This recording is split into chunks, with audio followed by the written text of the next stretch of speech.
Welcome, my cycling friends and family. With the weather starting to clear up in central New York, and hopefully where you're at too, a lot of people are starting to think about getting back outdoors and riding their bikes. If you're new to it, or if you've been at it a while, I'm going to talk about 11 things that'll hopefully make your ride more safe and more enjoyable, coming right up. Alright, thanks for sticking with me. The very first thing that you should do is take a look at your bike, especially if you haven't looked at it in a while. Does anything look odd or out of place? Do the tires hold air? Spin both wheels. Are they smooth and straight?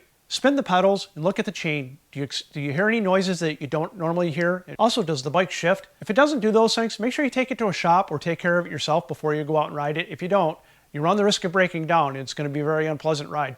Alright, the next thing I want you to take into consideration is having a means to repair a flat tire or some other minor repairs, whether you get a saddlebag or you stuff stuff in your jersey pocket, whether it's a tube, tire levers, a few dollars in case you need some money, a means to inflate your tire and stuff like that.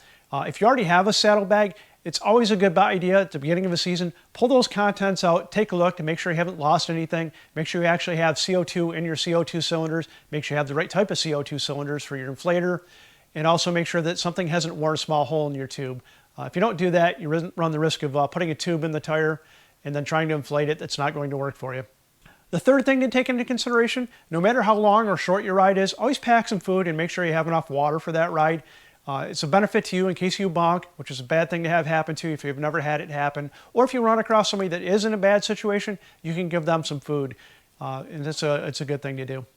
The fourth thing to take into consideration is know your limitations. Don't expect to go out and do a 50 or 100 mile ride with a fast A group of riders if you've only ridden 5 or 10 miles in your entire life. But in the long run, don't be afraid to push your limits a little bit. That's how we all get faster and get better.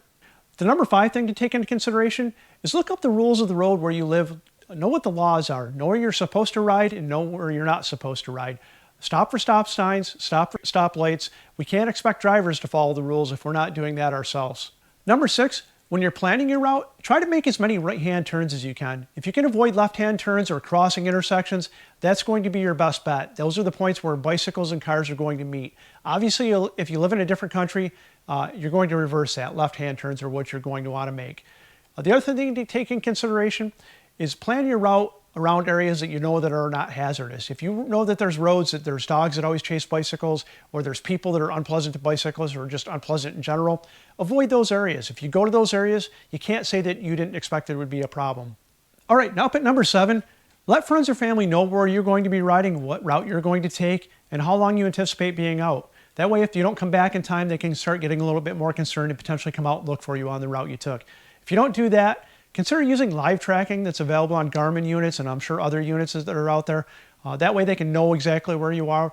And also consider using the incident detection that's available on the Garmin device and other devices.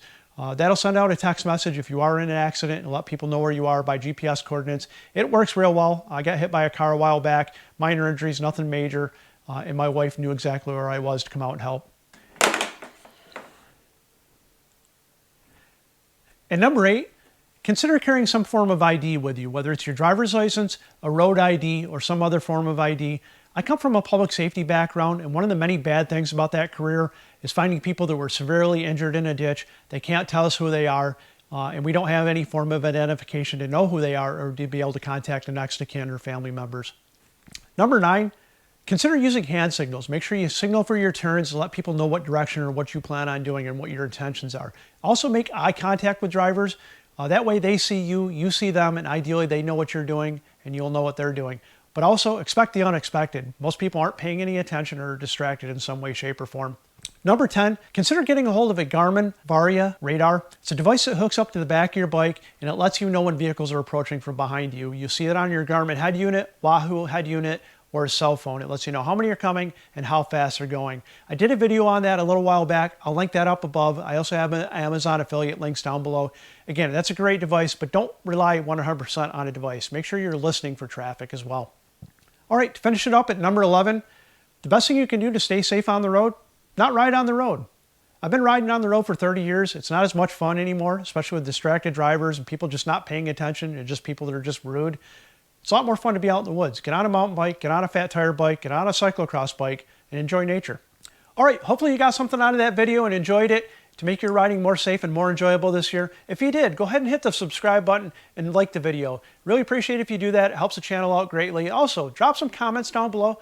Let some folks know what you're doing to keep riding safe this year. That way they can gain some knowledge that way. Other than that, remember, your couch sucks. It's time to get up, get on, get outside and do something epic that you enjoy, like ride your bicycle safe. See you.